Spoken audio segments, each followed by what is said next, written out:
Hi நண்பா, இந்த ஒரு வீடியோவில் குட் பை டக்லி திரைப்படத்தை தொடர்ந்து ஏகேஎஸோட அடுத்த திரைப்படத்திற்கான அப்டேட் எப்போ வரும் அப்படின்னு தான் ஃபேன்ஸ் எல்லாருமே ஈகராக வெயிட் பண்ணிட்டு இருந்தாங்க.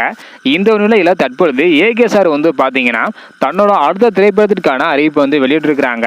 அதில் என்ன சொல்லியிருக்காங்க அப்படின்னா, தன்னோட அடுத்த திரைப்படத்திற்கான அப்டேட் கொடுத்துருக்குறாங்க. அதில் அடுத்த திரைப்படத்தோட ஷூட்டிங் எப்போது ஆரம்பிக்க போகுது, அது மட்டும் இல்லாமல் படம் எப்போது வெளியாகும் அப்படின்றக்கான ரொம்பவே முக்கியமான அப்டேட்டை பார்த்தீங்கன்னா ஏகேஎஸ் கொடுத்துருக்குறாங்க.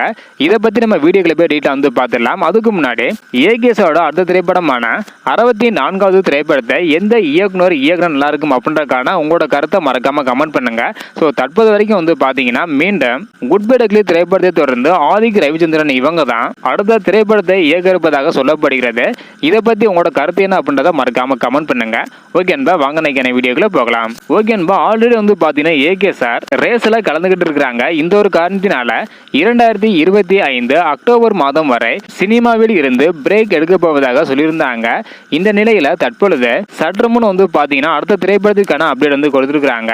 அதில் என்ன சொல்லியிருக்காங்க அப்படின்னா, தன்னோட புதிய திரைப்படத்தை 2025ஆம் ஆண்டு நவம்பர்ல பார்த்தீங்கன்னா தொடங்க போறேன் அப்படின்றதையும், அது மட்டும் இல்லாமல் இந்த ஒரு திரைப்படம் அடுத்த வருடமான 2026ஆம் ஆண்டு ஏப்ரல் அல்லது மே மாதத்துல திரைக்கு வரும் அப்படின்றக்கான ஹாப்பியான அறிவிப்பு பார்த்தீங்கன்னா ஏகேஎஸ் கொடுத்துருக்காங்க. அதாவது ஏகேஎஸோட அடுத்த திரைப்படத்துக்கான ஷூட்டிங் பார்த்தீங்கன்னா நவம்பர் மாதத்தில் தொடங்க போகிறாங்க. ஸோ படம் அடுத்த வருடம் சம்மருக்கு பார்த்தீங்கன்னா வெளியாக போகுது. மேக்சிமம் மே மாதத்தில் வெளியாக அதிகமான சான்ஸ் இருக்குது. ஏப்ரல் அல்லது மே மாதத்தில் வெளியாகும் அப்படின்றத ஏகேஎஸ் சொல்லியிருக்கிறாங்க. ஸோ யாருமே எக்ஸ்பெக்ட் பண்ண நேரத்தில் பார்த்தீங்கன்னா இந்த ஒரு ஹாப்பியான அறிவிப்பை ஏகேஎஸ் கொடுத்துருக்காங்க. ஸோ படத்துக்கு நீங்கள் எவ்வளோ ஈகராக வெயிட் பண்ணுறீங்க? ஸோ எந்த இயக்குனர் நல்லா இருக்கும் அப்படின்றத மறக்காம கமெண்ட் பண்ணுங்க. இந்த வீடியோ பார்த்தீங்கன்னா மறக்காம எல்லாருக்குமே ஷேர் பண்ணுங்க. ஓகே அன்பா, தேங்க்யூ.